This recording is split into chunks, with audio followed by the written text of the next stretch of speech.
So jumping on to interviews. I'd like to ask you, sir, if you were the interviewer, what is that first thing you would look into the person you are interviewing? I mean, is it the personality or the communication skills or the level of knowledge or any other thing? I mean, what should one keep in mind while he or she is giving an interview? So I'll not talk from an interviewer's perspective because let's take a relationship. You have friends who've dated, you have friends who've been in relationships and they've broken off also. There are a lot of people who stay in a relationship for multiple years and then they break off because they realize that this is not the kind of person I want to be with. They discover something. Now you get into a relationship after spending a lot of time together. Sometimes it's like 6 months. You've been meeting every day for hours and then you decide. Probably you'll be in the same class and then you decide. Now cut and bring this to an interview where you meet somebody for 30 minutes.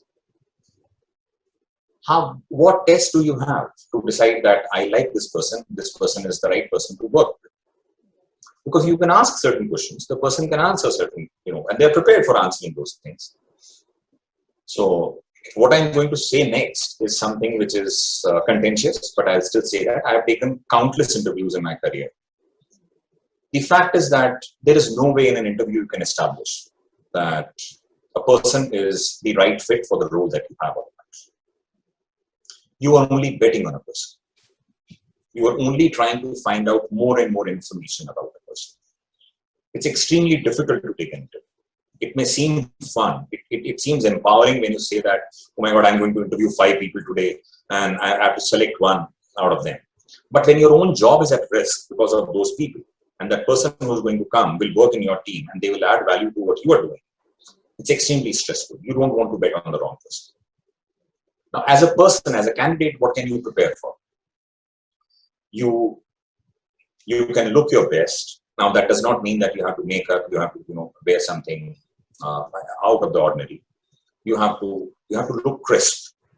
The second thing that you can do is, a lot of people say that you have to be confident. No, I don't say that you should be confident. I was nervous when I got into this call. And I confessed it when we started. It's okay to be nervous.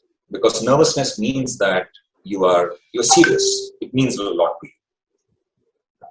If you are not nervous, it means that either you don't care for it or you don't have, it doesn't really matter to you. That's the only time you'll not be nervous.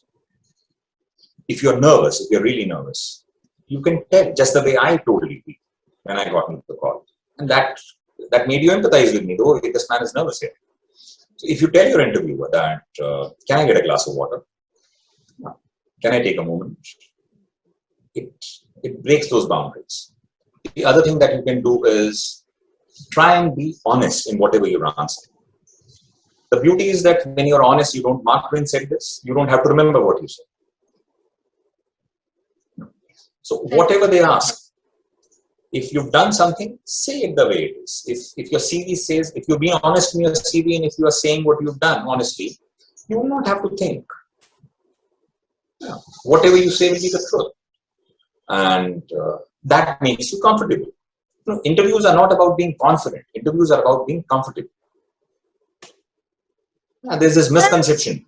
I need to look strong and I need to look in the eyes and talk like that. No, you're not doing all of that. You're going to work with that person. You have to be comfortable with them and they have to be comfortable with you.